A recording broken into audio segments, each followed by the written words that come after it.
Hello everyone, welcome to quick tips by Sahil sir YouTube channel. आज है 25 मई और देखिए 25 मई 2024 से करंट अफेयर के जितने भी महत्वपूर्ण एमसीक्यूज बनते हैं उन सभी को आज के इस वीडियो में डिस्कस करने वाले हैं। साथ ही साथ एडिशनल फैक्ट भी डिस्कस करेंगे जिनसे आप सभी के एग्जाम्स में क्वेश्चन पूछे जाते हैं।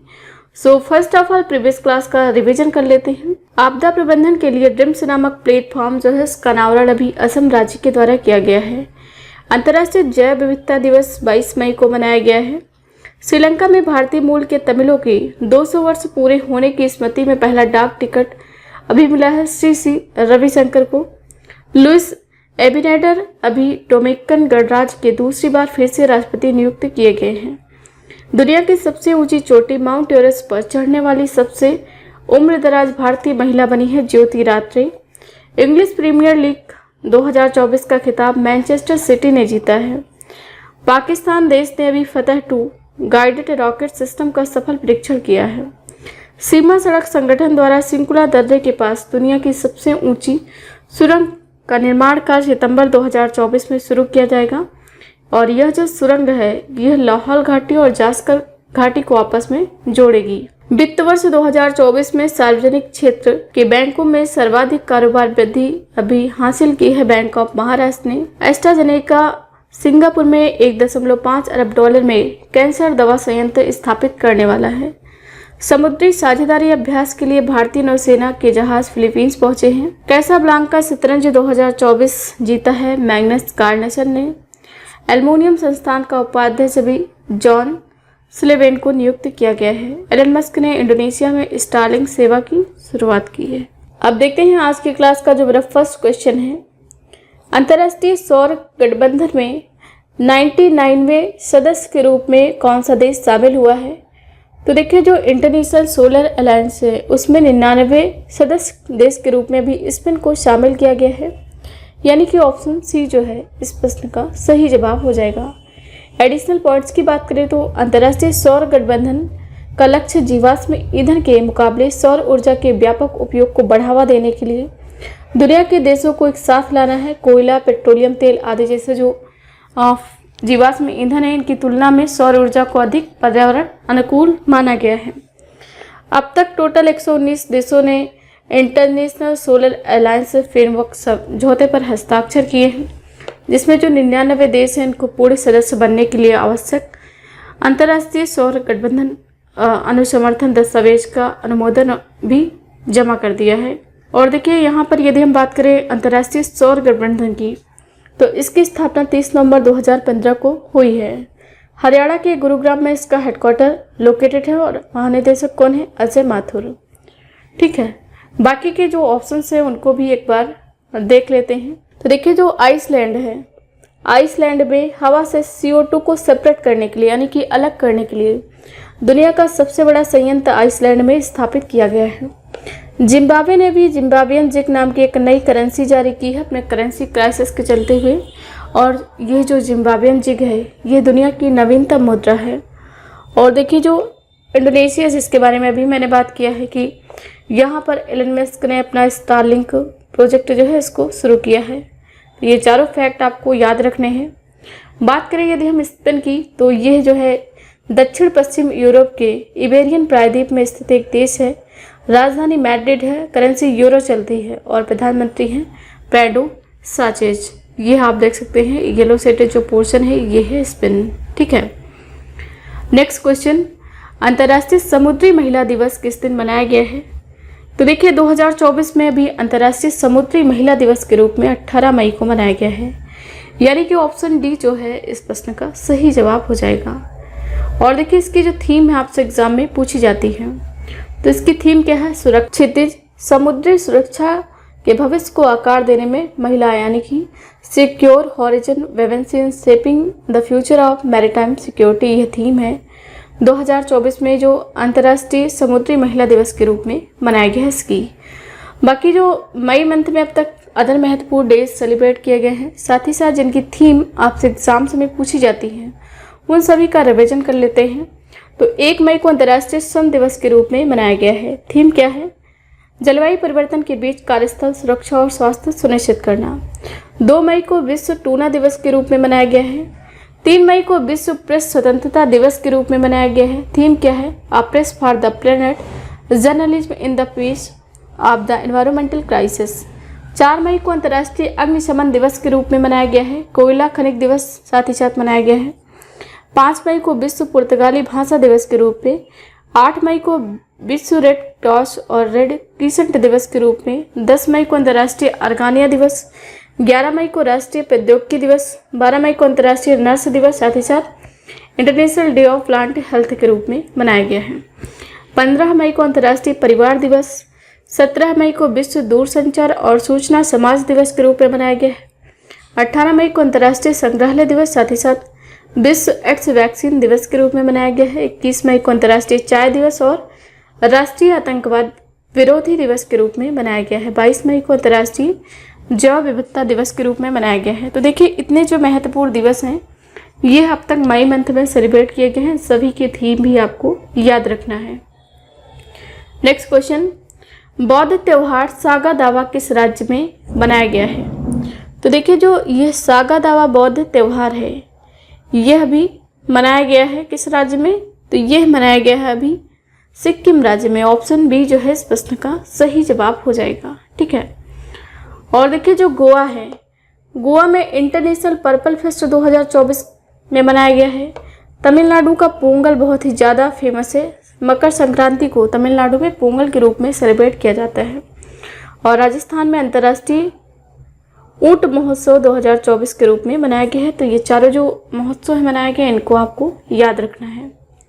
नेक्स्ट क्वेश्चन, अभ्यास साइबर सुरक्षा 2024 कहाँ आयोजित किया गया है? तो देखिए, जो साइबर सुरक्षा अभ्यास है 2024 में यह अभी आयोजित हुआ है नई दिल्ली में। ऑप्शन ए जो है इस प्रश्न का सही जवाब हो जाएगा। ठीक है। और देखिए, जो सिक्किम है, सिक्किम राज्य ने भी एआई संचालित यातायात प्रबंधन प्रणाली की शुरुआत की है। और जो मेघालय है, मेघालय में ईदा सिसा नोगरंग जो है यह मेघालय की पहली महिला पुलिस महानिदेशक यानी कि डीआईजी बनी है। ठीक। और उत्तराखंड राज्य ने अभी पिरुल लाओ पैसे पाओ अभियान की शुरुआत की है। पिरुल लाओ पैसे पाओ अभियान जो है इसकी शुरुआत उत्तराखंड राज्य के द्वारा की गई है। नेक्स्ट क्वेश्चन, किस भारतीय मूल के प्रोफेसर को खगोल विज्ञान में प्रतिष्ठित सा पुरस्कार से सम्मानित किया गया है? तो देखिए, ये जो प्रतिष्ठित सा पुरस्कार है यह मिला है श्रीनिवास आर कुलकर्णी को। श्रीनिवास आर कुलकर्णी जो है इमेज आप इनकी यहाँ पर देख सकते हैं। खगोल विज्ञान के क्षेत्र में उनकी अभूतपूर्व योगदान के लिए भारतीय मूल की जो प्रोफेसर है श्रीनिवास आर कुलकर्णी, इनको 2024 के लिए खगोल विज्ञान में प्रतिष्ठित सा पुरस्कार से सम्मानित किया गया है। वर्तमान में वो California institute of technology Caltech में प्रोफेसर पद पर कार्यरत हैं। और उन्होंने अपनी पीएचडी 1983 में कैलिफोर्निया विश्वविद्यालय से ही की थी। बात करें यदि हम 100 प्राइज की, तो ये खगोल क्षेत्र में दिया जाने वाला एक महत्वपूर्ण अवार्ड है। बाकी के जो ऑप्शंस हैं उनको भी देख लेते हैं, क्योंकि इन लोगों को भी अभी कोई ना कोई अवार्ड मिला है करंट अफेयर के पॉइंट ऑफ व्यू से। तो देखिए, जो रतन टाटा जी हैं ये उद्योगपति हैं। इनको किस मानवतावादी पुरस्कार 2021 से सम्मानित किया गया है? और जो चंद्रकांत सतीजा हैं इनको अभी ग्लोबल एक्सीलेंस अवार्ड 2024 से सम्मानित किया गया है। चंद्रकांत सतीजा को। पवन सिंधी को global pride of Sindhi award मिला है। Global pride of Sindhi award यह मिला है पवन सिंधी को। ठीक है। नेक्स्ट क्वेश्चन, भारत की एकता भयान ने विश्व पैरा एथलेटिक्स चैंपियनशिप 2024 में महिलाओं की F51 क्लब थ्रो में कौन सा पदक जीता है? तो देखिए, इसमें जो है इन्होंने स्वर्ण पदक जीता है। ऑप्शन ए जो है इस प्रश्न का सही जवाब हो जाएगा। ये है भारत की एकता भयान। इन्होंने भी विश्व पैरा एथलेटिक्स चैंपियनशिप 2024 में महिलाओं की F51 क्लब थ्रो में अभी गोल्ड मेडल जीता है। और देखिए, जो भारत की एकता भयान है इन्होंने जापान में आयोजित इसमें जो प्रतियोगिता है F51 क्लब थ्रो, इसमें 20.12 मीटर के साथ स्वर्ण पदक जीता है। यह हरियाणा के सिविल सर्विसेज यानी कि HCS अधिकारी हैं। और इन्होंने चीन में एशियाई पैरा खेलों में कांस्य पदक भी जीता है। और 2018 एशियाई पैरा खेलों में क्लब थ्रो स्पर्धा में स्वर्ण पदक भी इन्होंने जीता है। विश्व पैरा एथलेटिक्स चैंपियनशिप की बात करें तो इस बार जो है ये 11वीं विश्व पैरा एथलेटिक्स चैंपियनशिप है, जो कि 17 से 25 मई 2024 तक जापान का एक शहर है कोब यहाँ पर आयोजित की जा रही है। 2015 में कतर के दोहा में और 2019 में संयुक्त अरब अमीरात के दुबई के बाद एशिया में आयोजित होने वाली है तीसरी विश्व पैरा एथलेटिक्स चैंपियनशिप है। ये भी आपको याद रखना है, ठीक है।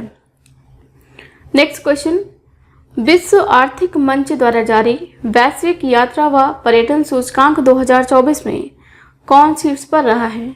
तो अभी देखिए वर्ल्ड इकोनॉमिक फोरम के द्वारा global travel and tourism index 2024 release किया गया है। इसमें जो अमेरिका है ये टॉप पे रहा है, यानी कि ऑप्शन ए जो है इस प्रश्न का सही जवाब हो जाएगा।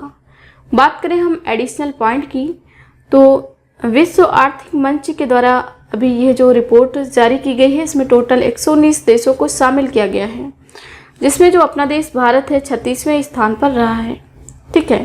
संयुक्त राज्य अमेरिका को विश्व में टॉप पे रखा गया है और जो अपना देश भारत है यह दक्षिण एशिया में सर्वोच्च रैंक वाला देश है।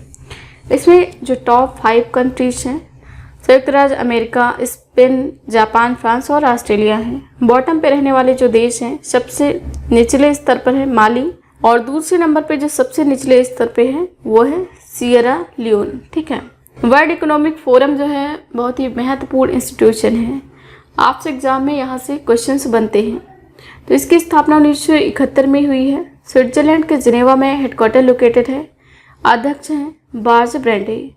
वर्ल्ड इकोनॉमिक फोरम जो है एक स्विस गैर लाभकारी एवं अंतर्राष्ट्रीय संगठन है और इसके द्वारा जो वेरियस इंडेक्सेस एंड रिपोर्ट जो है रिलीज किए जाते हैं वो एग्जाम में काफ़ी बार पूछे जाते हैं, जैसे कि global gender gap report, global risk report, global competitiveness report, travel and tourism competitiveness report, inclusive growth and development report और ग्लोबल ह्यूमन कैपिटल रिपोर्ट, ये सारे रिलीज किए जाते हैं वर्ल्ड इकोनॉमिक फोरम के द्वारा। आपसे एग्जाम में पूछा जाता है कि निम्न में से कौन सी रिपोर्ट वर्ल्ड इकोनॉमिक फोरम के द्वारा रिलीज की जाती है या नहीं, तो ये सारे जो फैक्ट हैं आपको याद रखना है। नेक्स्ट क्वेश्चन, IOCI ने भारत के पहले प्रीमियम फ्यूल XP100 की पहली खेप किस देश को निर्यात किया है? तो देखिए जो IOCL है यानी कि इंडियन ऑयल कॉरपोरेशन लिमिटेड, इसने भी भारत के पहले प्रीमियम फ्यूल XP100 की पहली खेप जो है वो अभी भेजा है श्रीलंका को। ऑप्शन सी जो है इस प्रश्न का सही जवाब हो जाएगा, ठीक है। श्रीलंका जो है राजधानी कोलंबो और श्री जयवर्धन पुरीकोट्टे है करेंसी। श्रीलंकन रुपया चलती है। प्रधानमंत्री हैं दिनेश गुणवर्धन और राष्ट्रपति हैं रानिल विक्रमसिंघे। पाक स्टेट यहाँ पर लोकेटेड है और देखिए पाक स्टेट जो है ये भारत का जो तमिलनाडु राज्य है और श्रीलंका का जो जफाना प्रांत है इसके बीच में लोकेटेड है, ये आपको याद रखना है। अदर जो ऑप्शंस हैं उनको भी डिस्कस कर लेते हैं। तो देखिए ये जो बांग्लादेश है, बांग्लादेश के जो प्रशासनिक अधिकारी हैं इनको 5 वर्षों तक प्रशिक्षित करने के लिए भारत ने अभी MOU साइन किया है बांग्लादेश के साथ में। नेपाल में भी पहला अंतर्राष्ट्रीय इंद्रधनुष पर्यटन सम्मेलन जो है मनाया गया है नेपाल में, यह आपको याद रखना है। और जो भूटान है यहाँ पर अभी वर्ल्ड एक्वेटिक्स के द्वारा भूटान में दुनिया का सबसे ऊंचा जो है प्रतियोगी स्विमिंग पूल जो है यह बनाया गया है कहाँ? भूटान में, यह आपको याद रखना है, ठीक है। नेक्स्ट क्वेश्चन, केंद्रीय विद्युत नियामक आयोग यानी कि CERC में सदस्य के रूप में किसे नियुक्त किया गया है? तो अभी देखिए रमेश बाबू V को केंद्रीय विद्युत नियामक आयोग में सदस्य के रूप में नियुक्त किया गया है। इमेज आप इनकी यहाँ पर देख सकते हैं। ऑप्शन बी जो है इस प्रश्न का सही जवाब हो जाएगा। दिलीप संघानी, इनको अभी इफ्को के अध्यक्ष के रूप में नियुक्त किया गया है। जॉन स्लेवेन जो है इनको अभी अंतर्राष्ट्रीय एल्युमिनियम संस्थान में उपाध्यक्ष के रूप में नियुक्त किया गया है। और जो कपिल सिब्बल हैं इनको भी सुप्रीम कोर्ट बार एसोसिएशन के अध्यक्ष के रूप में नियुक्त किया गया है। केंद्रीय विद्युत नियामक आयोग जो है इसकी स्थापना 24 जुलाई 1998 को हुई। हेडक्वार्टर है नई दिल्ली में। नेक्स्ट क्वेश्चन, 10वें विश्व जल मंच 2024 का आयोजन कहाँ किया गया है? तो देखिए अभी 10वें नंबर का जो विश्व जल मंच है इसका आयोजन इंडोनेशिया के बाली में हुआ है, यानी कि ऑप्शन सी जो है इस प्रश्न का सही जवाब होने वाला है। और इसके आयोजन का जो थीम है यानी कि विषय, ये आपको याद रखना है। थीम है साझा समृद्धि के लिए जल, यानी कि वाटर फॉर शेयर्ड प्रॉस्पेरिटी। यह थीम आपको ज़रूर याद रखनी है। बाकी देखिए जो अदर ऑप्शंस हैं उनको भी डिस्कस कर लेते हैं। तो देखिए जो संयुक्त अरब अमीरात का अबू धाबी है, यहाँ पर वर्ल्ड फ्यूचर एनर्जी समिट 2024 का आयोजन किया गया है। वर्ल्ड फ्यूचर एनर्जी समिट का भारत का जो नई दिल्ली है, यहाँ पर 23वीं वर्ल्ड सस्टेनेबल डेवलपमेंट सम्मेलन, 23वां वर्ल्ड सस्टेनेबल डेवलपमेंट सम्मेलन जो है इसका आयोजन हुआ है। और जो बेल्जियम का ब्रुसेल्स है, यहाँ पर भी पहला परमाणु ऊर्जा शिखर सम्मेलन जो है इसका आयोजन किया गया है। पहला इसलिए आपको जरूर याद रखना है, पहला परमाणु ऊर्जा शिखर सम्मेलन इसका आयोजन किया गया है। ठीक है। इंडोनेशिया की राजधानी जकार्ता है। करेंसी इंडोनेशियन रुपया चलती है और राष्ट्रपति प्रबोवो सुबियांतो है यहाँ के। नेक्स्ट क्वेश्चन, भारतीय वन्यजीव संस्थान के अनुसार वर्ष 2024 में भारत में गंगा नदी डॉल्फिन की आबादी किस राज्य में सबसे अधिक है? तो देखिए अभी एक रिपोर्ट जारी की गई है भारतीय वन्यजीव संस्थान के द्वारा, जिसमें 2024 में भारत में जो गंगा नदी डॉल्फिन है इसकी आबादी सबसे अधिक है उत्तर प्रदेश राज्य में, यानी कि ऑप्शन ए जो है इस प्रश्न का सही जवाब हो जाएगा। ठीक है। और देखिए उत्तर प्रदेश की राजधानी लखनऊ है। इस राज्य का गठन 24 जनवरी 1950 को हुआ। मुख्यमंत्री हैं श्री योगी आदित्यनाथ जी, राज्यपाल हैं श्रीमती आनंदीबेन पटेल जी। लोकसभा की 80 सीटें हैं, राज्यसभा की 31 सीटें हैं, विधानसभा सीटों की संख्या 403 है। आधिकारिक भाषा हिंदी और उर्दू है। जिलों की संख्या है 75। दुधवा एकमात्र राष्ट्रीय उद्यान है उत्तर प्रदेश राज्य का। उत्तर प्रदेश में विधान परिषद भी है जिसकी सीटों की संख्या 100 है। उत्तर प्रदेश का पुराना नाम संयुक्त प्रांत है, ये भी आपको याद रखना है। जनसंख्या के हिसाब से भारत का सबसे बड़ा राज्य है। दुग्ध उत्पादन में उत्तर प्रदेश जो है ये टॉप पे है। ठीक है। ये इतने कुछ फैक्ट हैं जो आपको याद रखने हैं। नेक्स्ट क्वेश्चन, सबसे तेज और शक्तिशाली AI मॉडल GPT-4o किसने लॉन्च किया है? तो देखिए सबसे तेज और शक्तिशाली AI मॉडल GPT-4o लॉन्च किया गया है ओपन AI के द्वारा, यानी कि ऑप्शन बी जो है इस प्रश्न का सही जवाब हो जाएगा। ओपन AI जो है इसकी स्थापना दिसंबर 2015 को हुई। मुख्यालय अमेरिका के सैन फ्रांसिस्को में है और सैम अल्टमैन इसके CEO हैं। नेक्स्ट क्वेश्चन, भारत सरकार के प्रोजेक्ट ईशान का संबंध किससे है? तो देखिए यह जो प्रोजेक्ट ईशान है इसका संबंध है एक राष्ट्र एक हवाई क्षेत्र से। ऑप्शन ए इस प्रश्न का सही जवाब हो जाएगा। और इसमें जो ईशान है इसकी फुल फॉर्म आपसे एग्जाम में पूछी जा सकती है। Initiative Indian single sky harmonised air traffic management, ये है ईशान की फुल फॉर्म। इसके तहत देश भर में विस्तृत अपने 4 उड्डयन क्षेत्रों को एकीकृत इकाई में समेकित करने की प्रक्रिया जो है इसकी शुरुआत की गई है। ईशान के तहत जो मुंबई का नागपुर है, यहाँ पर केंद्रित एक सतत हवाई क्षेत्र में समेकित किया जाएगा 4 हवाई क्षेत्रों को, जिसका उद्देश्य पूरे भारत में हवाई यातायात नियंत्रण में सुधार और तेजी लाना होगा। नेक्स्ट क्वेश्चन, किस भारतीय सार्वजनिक क्षेत्र की कंपनी को प्रतिभा विकास श्रेणी में दुनिया में 30वां सर्वश्रेष्ठ होने के लिए ATD बेस्ट पुरस्कार 2024 से सम्मानित किया गया है? तो देखिए जो ATD बेस्ट पुरस्कार 2024 है यह भी मिला है NTPC को, यानी कि नेशनल थर्मल पावर कॉर्पोरेशन, इसको भी मिला है ATD बेस्ट पुरस्कार 2024। ठीक है। राष्ट्रीय ताप विद्युत निगम लिमिटेड, हिंदी में इसकी फुल फॉर्म है। स्थापना 1975 को हुई। मुख्यालय नई दिल्ली में है। अध्यक्ष और प्रबंध निदेशक है गुरदीप सिंह और 2010 में इसे महारत्न श्रेणी का दर्जा मिला है। नेक्स्ट एंड आज की क्लास का लास्ट क्वेश्चन है, किस हवाई अड्डे ने जीरो वेस्ट टू लैंडफिल का दर्जा हासिल किया है?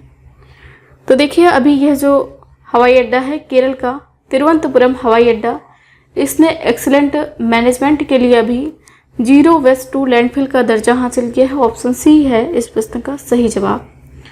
और देखिए इस प्रश्न को मैंने आप सभी के लिए एज अ होमवर्क दिया था।